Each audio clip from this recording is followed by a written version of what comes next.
Depuis tout petit, nous avons grandi en forêt. J'y ai appris à marcher, à faire du vélo. Je m'y suis promenée avec ma famille, mes frères et sœurs, mes grands-parents. À présent, au collège, elle m'accompagne. J'y fais souvent mes cours de sport. Cette forêt qui nous a vus grandir, qui nous a tout appris, subit chaque jour des attaques. Coupes rases pour l'exploitation du bois, déchets sauvages, incendies, piétinements. Ces attaques viennent abîmer notre terrain de jeu. Il est temps de faire attention et il est temps d'agir et de prendre en compte ces poumons de végétation. Préservons les forêts de demain, préservons les forêts pour d'autres enfants, les nôtres bientôt.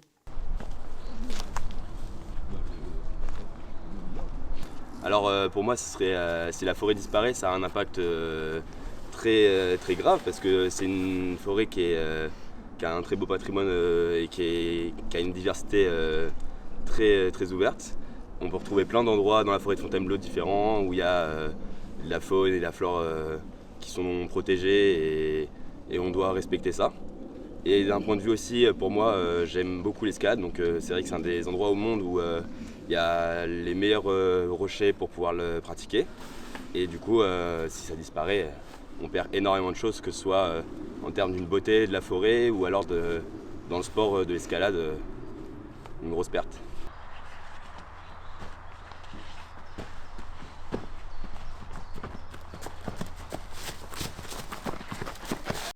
La déforestation va agir notamment sur donc les arbres, donc qui est le lieu de développement des êtres vivants et de la biodiversité.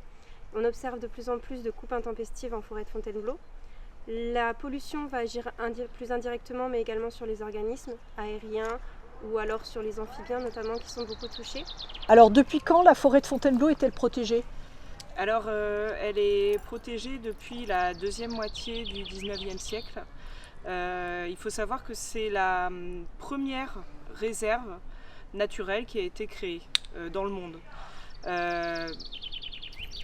Une dizaine d'années après, il y a eu le parc de Yellowstone aux États-Unis, mais réellement c'est en France qu'on a créé en premier une réserve. Et au départ, c'est pas une réserve pour préserver la biodiversité, c'était une réserve pour préserver le paysage. C'était à l'initiative des peintres de Barbizon qui souhaitaient, à la suite justement de coupes de certains arbres très vieux, des chênes en particulier, ils souhaitaient que l'État s'engage à préserver la forêt pour son intérêt en fait, paysager, pour son intérêt artistique. Donc en fait c'est une réserve artistique qui a été créée à Fontainebleau, qui est devenue plus tard une réserve biologique. Une forêt telle que celle de Fontainebleau, c'est que ça permet à toutes les personnes qui habitent plus ou moins loin de cette forêt de se détendre. La forêt, c'est un lieu qui va permettre aussi de faire du sport, qui va permettre de partager des choses. C'est aussi, ça a aussi plein d'intérêts écologiques.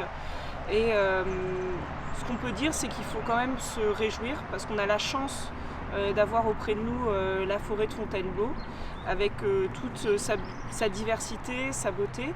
Et en France, on est sur un mouvement plutôt de reforestation dû à des abandons de terres qui étaient utilisées pour les cultures.